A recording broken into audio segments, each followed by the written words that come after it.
신약성경입니다. 마태복음 14장 22절에서 27절 말씀입니다.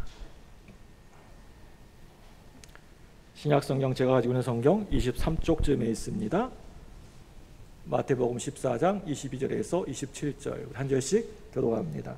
예수께서 즉시 제자들을 재촉하사 자기가 무리를 보내는 동안에 배를 타고 앞서 건너편으로 가게 하시고 무리를 보내신 후에 기도하러 따로 산에 올라가시니라. 저물매 거기 혼자 계시더니 배가 이미 육지에서 술이나 떠나서 바람이 거스름으로 물결로 말미암아 고난을 당하더라. 밤 사경에 예수께서 바다 위로 걸어서 제자들에게 오시니 제자들이 그가 바다 위로 걸어오심을 보고 놀라 유령이라 하며 무서워하여 소리 지르거늘 예수께서 즉시 이르시되 안심하라 나니 두려워하지 말라. 아멘. 서양 이야기 가운데 이러한 이야기가 있습니다. 중동의 어떤 한 나그네가 사방에 들어갔다가 그만 길을 잘못 들어가 가지고 크게 어려움을 겪고 있었습니다. 그때 공자가 나타나더니 하는 말이 인생은 언제나 바른 길을 가야 하는 법이요 라고 그냥 그 말만 하고 쓱 하고 지나가 버렸습니다. 그리고 석가모니가 나타나더니 인생은 모든 것이 다 보행이라고 하고 또 쓱 지나가 버리는 겁니다. 또 마호메치 나타났습니다. 그게 하나님의 뜻이니 하나님 앞에 굴복하시오 하고 또 마음에 또 지나갔습니다. 이제 마지막으로 예수님이 나타나셨습니다. 예수님은 그 나그네의 손을 다른 말씀 아무 말씀도 하지 않으시고 꼭 붙잡아 주시면서 내가 이 길을 내가 너와 함께 끝까지 동행해 주마. 그래서 그 길을 예수님과 함께 손을 붙잡고 사막을 건너갔다라고 하는 그러한 이야기가 있습니다. 여러분, 이게 바로 우리가 믿고 있는 기독교입니다. 우리가 믿고 있는 예수 그리스도의 복음입니다.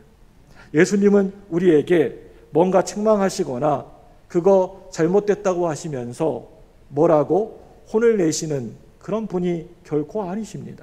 그냥 저 멀리서 팔짱 끼고 그냥 가만히 구경만 하시고 계시는 분이 절대 아니시라고 하는 것입니다. 멀찍이 강 건너 불 구경하는 것처럼 그저 멀뚱멀뚱 지켜만 바라만 보고 계시는 분이 절대 아니십니다. 늘 언제나 내 곁에서 나와 함께 계시는 분이십니다. 세상 모든 사람들이 내 곁을 다 떠나버리는 바로 그 순간에도 예수님은 내 곁에서 나를 붙들어 지켜주시는 분이십니다. 오늘 말씀의 제자들이 거센 풍랑을 만나게 되어서 어찌할 바를 모르고 호우적 거리고 있는 모습을 우리들이 보면서 우리 예수님께서는 정말 이 제자들이 이러한 풍랑을 만날 것을 전혀 알지 못하시고 이 제자들을 그냥 그 갈릴리 바다로 보내셨을까? 여러분, 그렇다면 예수님의 능력에 문제가 참으로 많이 있다고 생각되어집니다. 그렇다면 뻔히 이제 곧 있으면 이 제자들이 거센 풍랑을 만나게 될 것을 알고 계시면서도 예수님이 동행하지 아니하시고 그냥 제자들만 그렇게 보내셨을까요? 그렇다면 우리 예수님의 그 사랑에 문제가 참으로 많이 있다는 것입니다. 예수님은 왜 이 제자들이 갈릴리 바다를 건너가면서 풍랑을 만날 것을 이미 다 알고 계시면서도 이 제자들을 왜 그 갈릴리 바다를 건너가게 하셨을까요? 오늘 이 말씀의 사건의 결론이 여러분 무엇입니까? 예수님의 수제자였던 베드로가 물에 빠진 이러한 실패와 고난을 통하여서 예수님이 과연 누구이신가 라고 하는 것을 우리들에게 분명히 알게 하려고 하시는 것입니다. 이 세상에 살아가다가 세상 끈을 붙들고 어찌할까? 내가 어떻게 살까? 어떻게 할까? 라고 하면서 고민하고 염려하는 사이에 우리들이 어느 날 그동안 붙잡고 있었던 하나님의 끈을 놓쳐버릴 때가 우리들이 살아가면서 얼마나 많이들 있으십니까? 조금 있으면 이제 곧 썩어지고 없어질 것들을 붙들고 살아가다가 정말 저 영원한 것을 놓쳐버릴 때에도 너무나 많이 있습니다. 오늘 말씀의 제자들을 여러분 한번 살펴보시기를 바랍니다. 다른 것 필요 없이 오직 배 한 척만 그들에게 있으면 갈릴리 바다를 자기들 안방처럼 늘 왔다 갔다 건너다녔던 사람들이었습니다. 그런데 오늘 말씀을 여러분 보시면 거대한 겉세 풍랑이 일어나게 되어서 이 제자들이 쩔쩔매고 있는 모습을 우리가 볼 수가 있습니다. 여러분, 이것이 바로 내 곁에 있는 세상적인 것들이 사람들이 내 인생의 안전한 피난처가 아니라고 하는 것입니다. 오늘 말씀 앞에 나오는 말씀을 보게 되면 제자들이 예수님의 오병이어의 기적을 경험하게 됩니다. 이러한 엄청난 기적을 경험한 제자들은 그 마음이 마냥 들떠 있었습니다. 어린아이처럼 마냥 신나 있었습니다. 이제 더도 말고 덜도 말고 조금만 있으면 곧 예수님께서 이 세상 최고 강대국인 저 로마를 완전히 다 물리치시고 이스라엘 유대 왕이 되실 것인데 그때가 되면 난 뭘 하지? 뭐 국무총리, 장관 자리 누가 될까라고 그러한 생각들을 내심 다들 하고 있었습니다. 그저 상상만 해도 가슴이 두근두근거리고 막 설레었습니다. 이럴 때 예수님은 서둘러서 갈릴리 바다 건너편으로 제자들을 먼저 보내십니다. 그런데 그 밤에 풍랑을 만나게 되었다는 것입니다. 하나님이 배를 인정사정 없이 이리저리 막 배를 때리십니다. 이 바람은 제자들의 그러한 헛된 꿈을 마구 흔드는 바람이었습니다.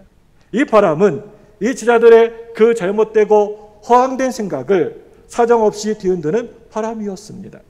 사람들마다 이 배만 내가 타면, 내가 그 배에 올라타기만 하면 내 인생의 바다를 무조건 안전하게 편안하게 건너도록 해줄 것이라고 하는 나름대로의 배들이 다들 사람들마다 있습니다.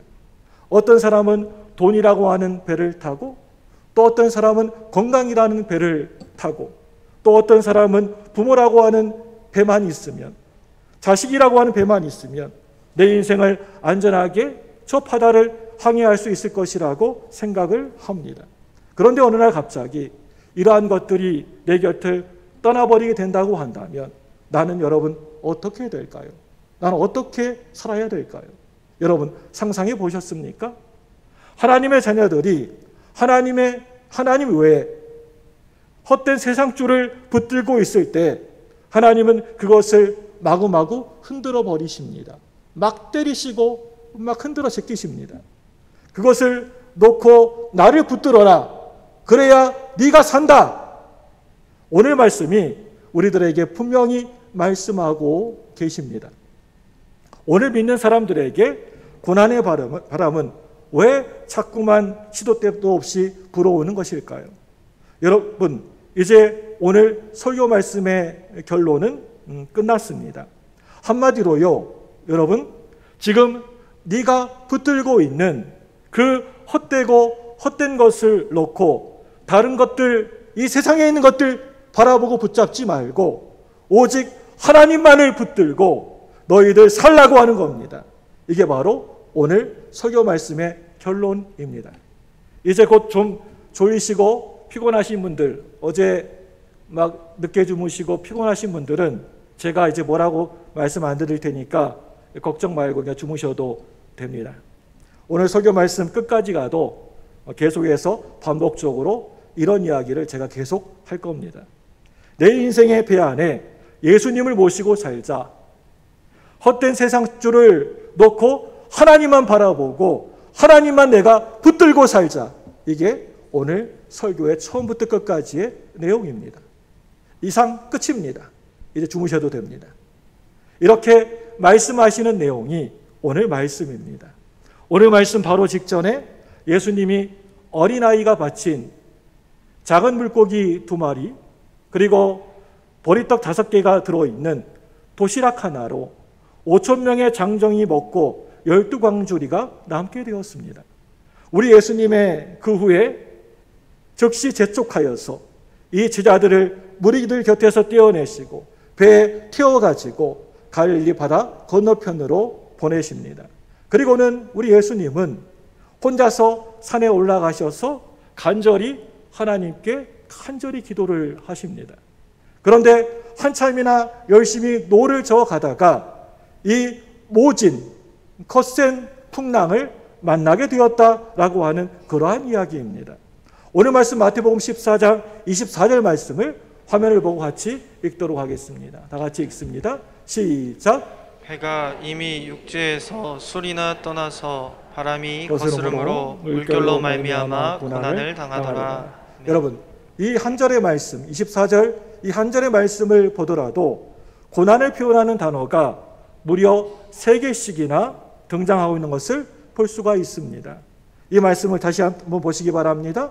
바람이 거스름으로, 역시 고난에 대해서 얘기하고 있습니다.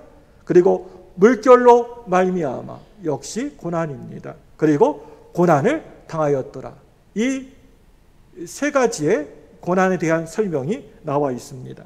여러분, 여기에서 고난이라고 번역된 이 말은 성경 원문을 보게 되면 무슨 뜻이냐면 이제 살 소망이 완전히 다 끊어져 버린 너무나 절망적인 상황 가운데에서 막 울부짖는 아비규환적인 모습을 표현하고 있는 단어라고 할 수가 있습니다. 늘 시도 때도 없이 고난의 거센 풍랑이 이는 바다, 이게 바로 우리네 인생들이라고 하는 것입니다. 우리의 삶의 모습이라고 하는 것입니다.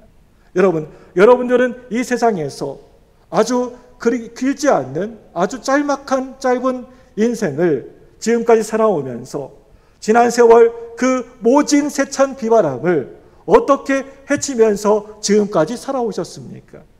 지금도 인생의 파도를 만나서 몸도 마음도 지치신 분들, 오늘 이 예배에 참석하신 분들 중에 혹시 안 계십니까? 이제 거의 1년 이상이나 계속되는 코로나19 전염병 팬데믹으로 사회적인 약자들이 너무나 큰 고통 가운데 있습니다. 심리적으로도 또한 정신적으로 고통과 우울증을 호소하는 사람들이 날로 더 늘어나는 것을 보게 됩니다. 그리고 또한 이 땅에 있는 크고 작은 우리 모든 교회들이 위기 가운데 빠져 있습니다. 사랑하는 여러분들, 그렇다면 이러한 고난의 세찬 바람이 왜 우리들에게 이렇게 자꾸만 자주 우리에게 불어오는 것입니까? 오늘 말씀에 나오는 갈릴리 바다는 이름만 바다이지 사실은 게네사렛 호수라고 불린 만큼이나 남북이 한 20km 그리고 동서가 12km 정도쯤 되는 그리 크지 않은 호수라고 해야 더 옳습니다. 여러분, 우리의 삶, 우리의 인생을 가만히 보게 되면 손바닥만한 너무나 작고 초라한 인생이지 않습니까? 내가 이 땅에 살아봤자 여러분 100년을 살 수 있겠습니까? 아니면 200년, 300년을 우리가 살 수 있겠습니까? 그런데 매일같이 우리는 잠시 이 땅에 왔다가 가면서 늘 마음속에 걱정, 근심, 이별, 고독, 눈물, 한숨을 내쉬면서 살아간다는 것입니다. 이렇게 너무나 짤막한 인생길을 살아가는데 고난의 바람이 왜 이렇게 거칠게 모질게 우리한테 부는 것입니까? 요나서를 보게 되면 요나는 하나님 말씀에 불순종해가지고 어떻게 되어집니까? 엄청난 큰 풍랑을 만나게 되었지만 오늘 말씀의 제자들은 예수님 말씀대로 늘 그 말씀에 순종하다가 그 말씀을 붙들고 바다를 건너가다가 엄청난 모진 풍랑을 만나게 되었다는 것입니다. 간절히 하나님께 나아가 기도했습니다. 그리고 그런대로 예배도 잘 드렸습니다. 신앙생활도 잘했습니다.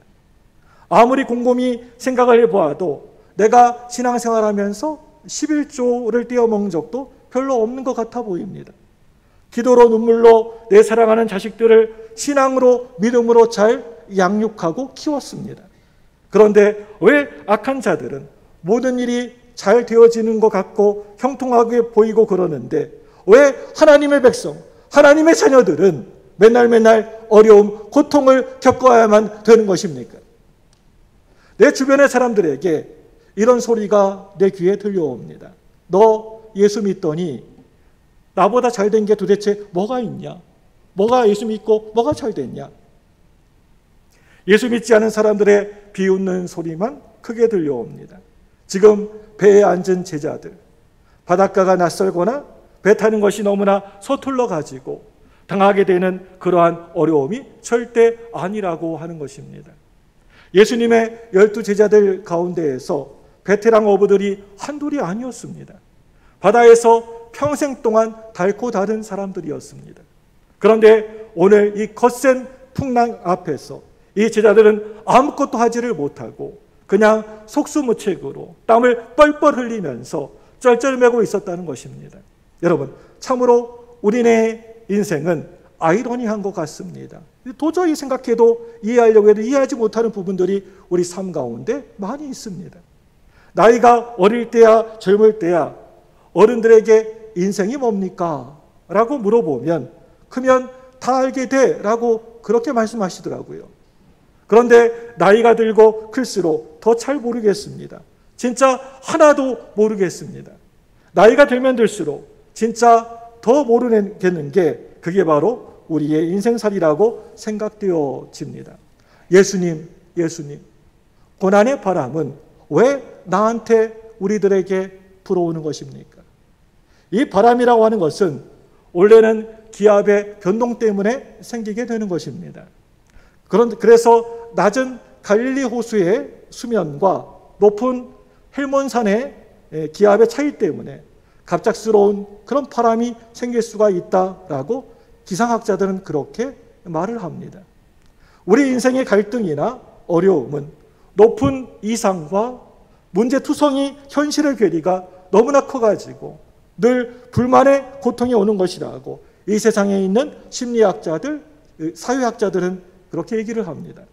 어차피 우리의 인생은 마치 괴로운 바다, 고해라고 하면서 고난 속에 유익이 있다라고 종교인들은 그렇게 대답을 합니다. 여러분, 그런데 그 말은요, 이런 말은요, 내 고난이 아닐 때에는, 남의 일일 때에는 너무나 쉽게 그런 식으로 말할 수가 있습니다. 그런데요, 정작 내가 그러한 모진 고난을 당하게 되면 그 말이 전혀 내 귀에, 내 귀 안에 하나도 들어오질 않는다는 겁니다. 그러한 모든 말들이 너무나 사치스러운 언어 유희로 들려지게 된다는 것입니다. 여러분, 이 세상 모든 사람들의 이 세상에 대답이 신통치가 않아서 그래서 오늘 말씀을 우리가 찾아보게 됩니다. 그리고 우리 예수님을 바라보면서 예수님을 향하여서 예수님께 우리가 한번 여쭤보게 됩니다.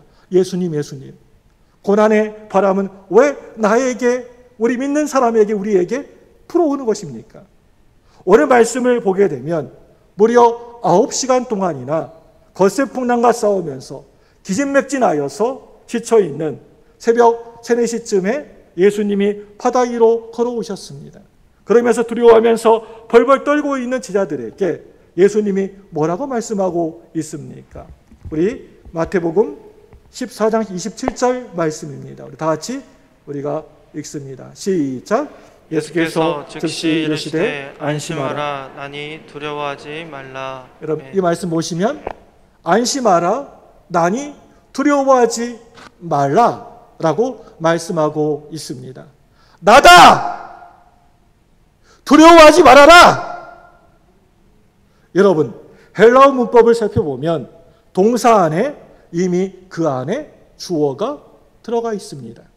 그래서 헬라어는 그 책을 보면, 문장을 보면 주어를 거의 쓰질 않습니다.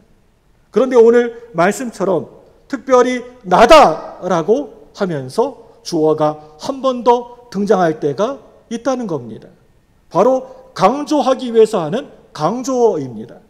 나다! 두려워하지 말라! 우리에게 자꾸만 고난의 바람이 왜 이렇게 불어오는 것일까요?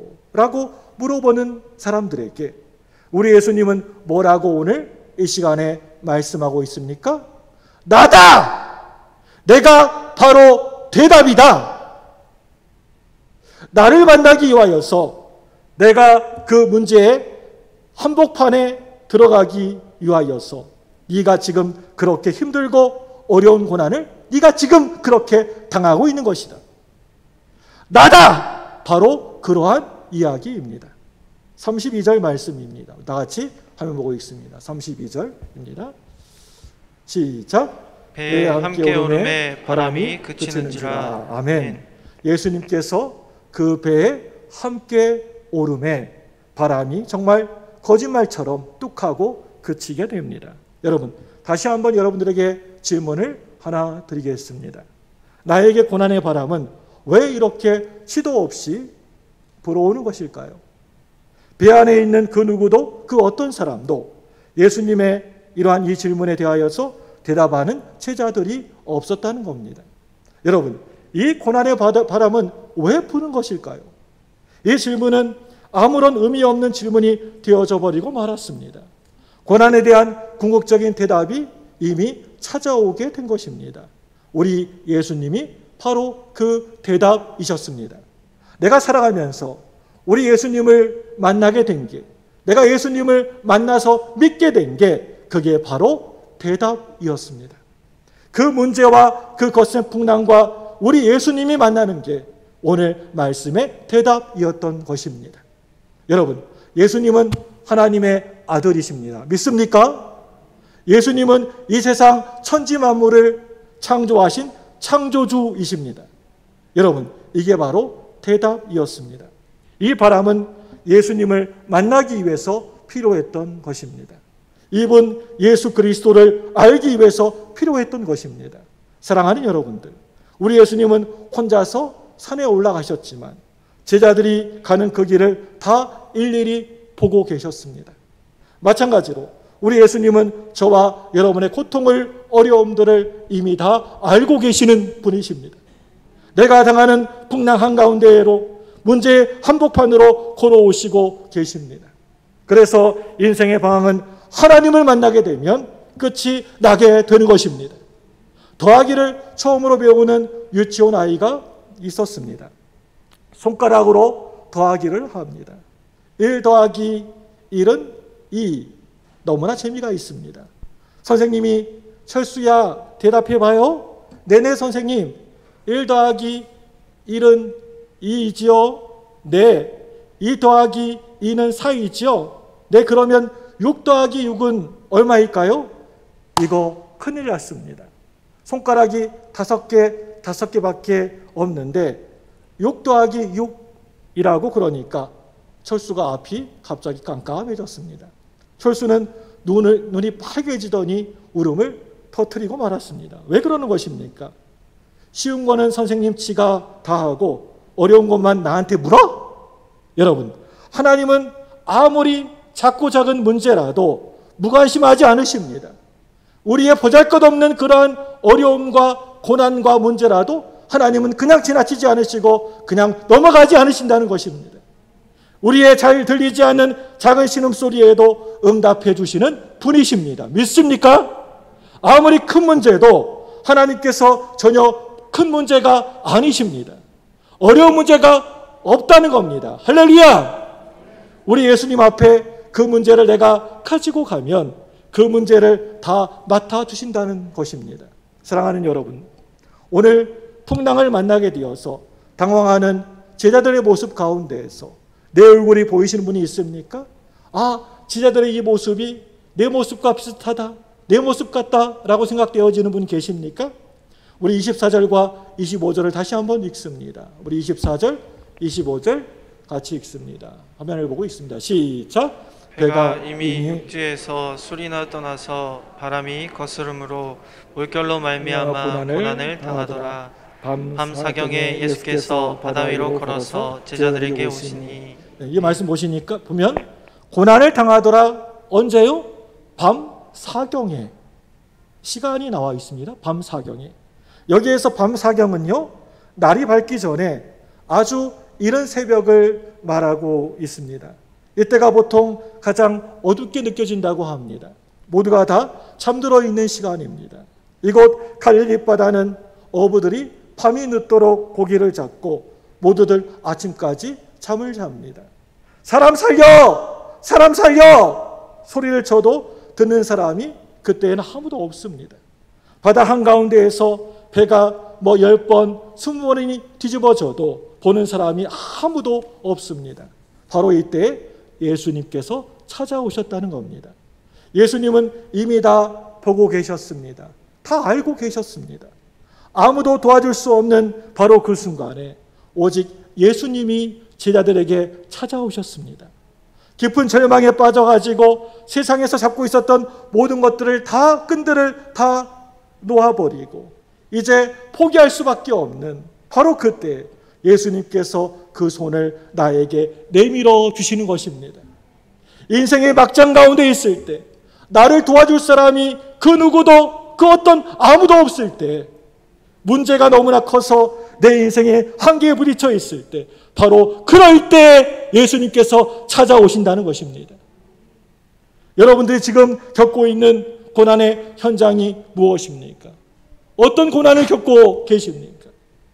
여러분의 인생이 혹시 지금 밤 사경쯤 되십니까? 그 시간이? 예수님은 모든 것을 다 보고 계셨고 알고 계셨고 찾아오시고 지금 쩔쩔매고 쓰러져 넘어져 있는 여러분의 그 손을 붙잡아 일으켜 세워주시는 분이십니다. 다시 24절 말씀 봅니다. 24절 같이 읽습니다. 시작.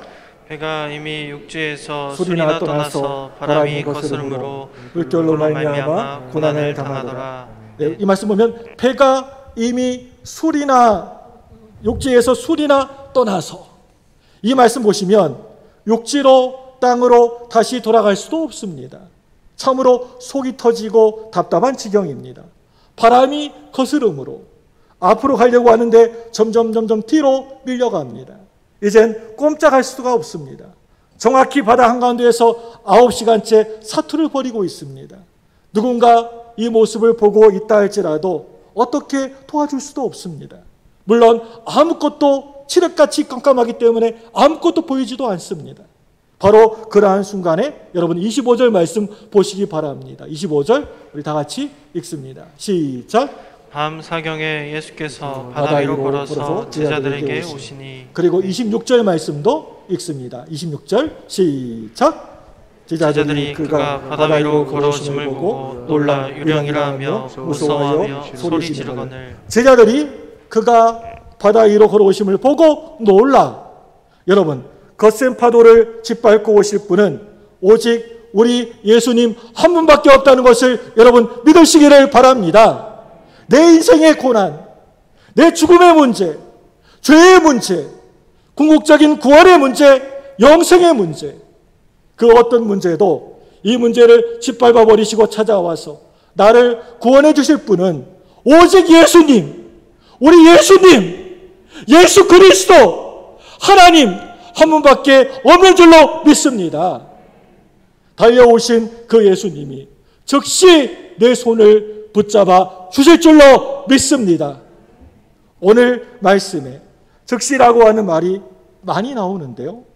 즉시 예수님께서 오셔서 내 손을 붙잡아 주신다는 것입니다.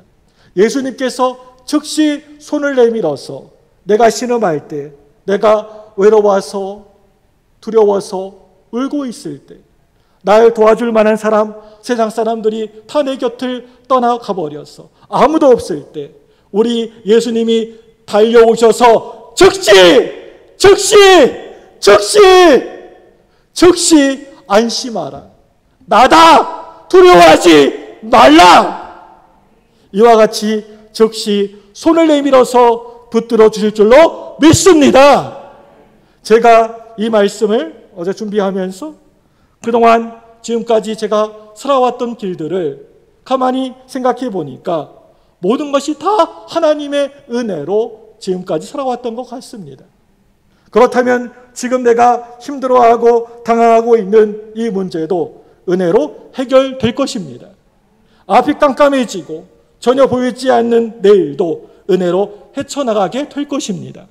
내가 살아가면서 어떠한 인생의 위기를 만나게 되었을 때, 어떤 질병, 아주 그냥 질병, 날 힘들게 하는 그 질병 가운데에서, 그 문제와 고난 가운데에서 예수님이 기적적으로 나를 살려주셨습니다.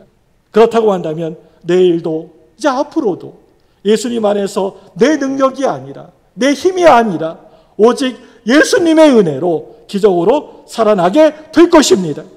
우리 예수님은 지금도 여전히 내 곁에 살아 역사하고 계십니다.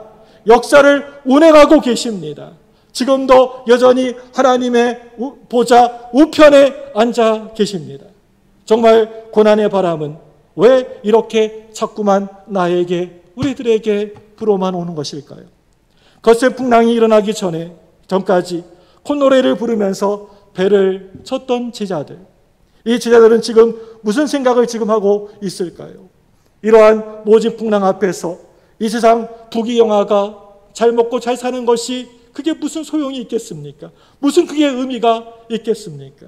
모진 풍랑 앞에서, 죽음 앞에서 국무총리, 장관짜리 하나가 여러분 무슨 의미가 있더란 말입니까? 죽음의 기로 앞에서 뭐 맛있는 음식, 화려한 옷, 좋은 차, 좋은 집이 무슨 의미가 있다는 말입니까?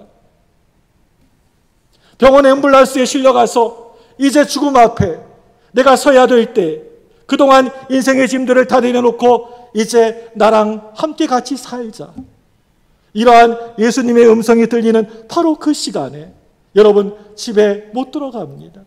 쌓아놓은 옷들도 못 입습니다. 그 맛있는 음식, 산의 진미도 더 이상 못 먹습니다. 수의 입고 장례식장에서 가족들의 울음소리를 들어야 하는 게 그게 바로 내 인생이라고 하는 것입니다. 그런데 마지막에 남는 게 있다는 것입니다. 정말 내가 구원받았을까? 내 죄가 용서받았을까? 내 안에 영생이 있는가? 내가 천국에 들어갈 것인가? 이것만 남는다는 것입니다. 우리 31절, 32절 말씀을 우리 화면을 보고 같이 읽습니다. 시작. 예수께서 즉시 손을 내밀어 그를 붙잡으시며 이르시되 믿음이 작은 자여 왜 의심하느냐 하시고 배에 함께 오르매 바람이 그치는지라. 여러분 이 말씀을 여러분 보시면 믿음이 작은 자여 왜 의심하느냐, 배에 함께 오르매 바람이 그치는지라. 얘들아 이제 바람이 그쳤다, 그러니 안심해라가 절대 아닙니다. 얘들아 거센 풍랑이 이제 잔잔해졌잖아, 이제 두려워하지 말라가 절대 결코 아닙니다. 옆을 보니까 거센 풍랑, 막 몰아치는 그 폭풍, 그 높은 파도가, 그 파도는 여전히 불고 있습니다. 거센 바람은 여전히 세차게 불고 있습니다. 내 몸은 여전히 아픕니다. 이것저것 안 아픈 곳이 없습니다. 아침마다 약을 한 움큼씩 이렇게 먹어댑니다. 내가 하는 사업은 여전히 힘들고 어렵습니다. 고난이 떠나질 않습니다. 그런데 그런 가운데에서 내가 예수님을 만나게 되었습니다. 인격적으로 우리 예수님을 만나게 되었습니다. 그동안 이렇게 잘 된 것도 다 하나님의 은혜였고, 내가 만난 이 고난도 내가 예수님을 만나기 위해서였습니다. 내 인생의 배 안에 우리 예수님이 올라타시니까 이제는 바람이 뚝 하고 그치는 것은 이제 정말 시간 문제입니다. 고난당하고 많은 것을 잃고도 내가 예수님을 만나게 되었으니 여러분 그게 너무나 감사한 것입니다. 결론은 바로 예수님, 예수 그리스도이셨습니다. 여러분 우리가 한평생 살아가면서 우리들에게 만약에 실패가 나에게 없었다고 한다면 그만큼이라도 겸손했을까요? 그만큼이라도 하나님께 기도하고 우리가 살았을까요? 정말 구원받을 수 있을 만큼 진실한 신앙을 가질 수 있었을까요? 내 몸이 이렇게 이것저것 아프지 않았으면 저 천국 생각을 하면서 그 천국 생각이 여러분 나던가요? 죽음 앞에 서보질 않고 그 모든 것들이 끊어지던가요? 내 인생의 큰 풍랑은 세상 줄을 끊어버리기 위하여서 그렇게 세차게 그렇게 불었던 것입니다. 마태는 오늘 말씀의 결론을 참으로 멋있게 맺고 있습니다. 우리 다 같이 마지막 33절 말씀 보도록 하겠습니다. 33절입니다. 다 같이 읽습니다. 시작. 시작. 배 있는 사람들이 예수께 절하며 이르되 진실로 하나님의 아들이로소이다 하더라. 아멘. 여러분, 왜 이 풍랑이 우리 믿는 사람들에게, 우리에게 이 풍랑이 일어나게 되었습니까? 이렇게 물어보는 제자가 아무도 한 사람도 없었습니다. 와, 우리 선생님 하나님의 아들이셨구나, 끝! 하고 끝나버렸습니다. 내 인생의 배에 예수님이 오셨으면 어떤 일이 있어도 그것은 성공입니다. 내가 예수님께 무릎을 꿇고 절하면서 경배했다고 한다면 내 인생은 이미 승리한 것입니다. 우리 예수님 진실로 하나님의 아들이로소이다 고백하고 살았다고 한다면 내 인생의 목적을 너무나 잘 이룬 것입니다. 우리 찬송가 345장 보시면 오늘 말씀을 그대로 노래한 내용의 찬송입니다. 345장 마지막으로 이 찬송 1절과 마지막 절을 찬송하도록 하겠습니다.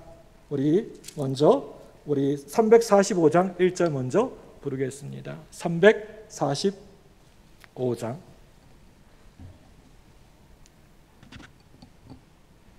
시작. 캄캄한 밤 사나운 바람 불 때 만경창파 망망한 바다에 외로운 배 한 척이 떠나가니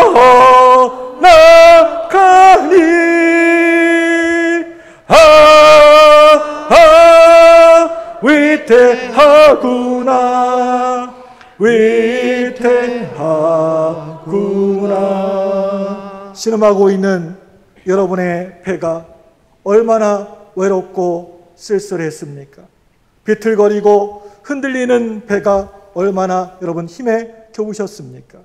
절규하는 그 소리를 바로 우리 예수님께서 다 들으셨습니다. 깜깜한 밤을 그치게 만들었습니다. 거센 풍랑을 멀리 물러가게 만드셨습니다. 인생의 맑은 바다가 우리 앞에 환하게 펼쳐지고 있습니다. 우리 찬송가 345장 우리 마지막 절 우리 5절 다 같이 불러보겠습니다. 우리 시작. 모진 바람 또 험한 그 물결이 제 아무리 성내어 덮쳐도 권능의 손 그노를 저으시니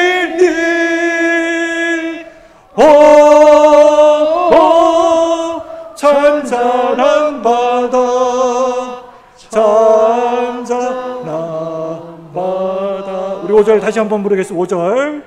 모진 바람 또 험한 그 물결이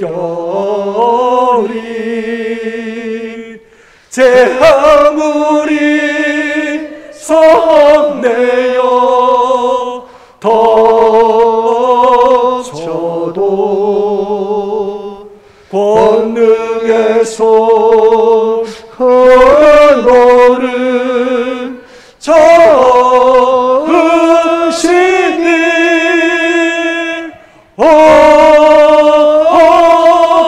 잔잔한 바다 잔잔한 바다. 아멘. 이 시간에 우리 합심하여서 기도하기 원합니다.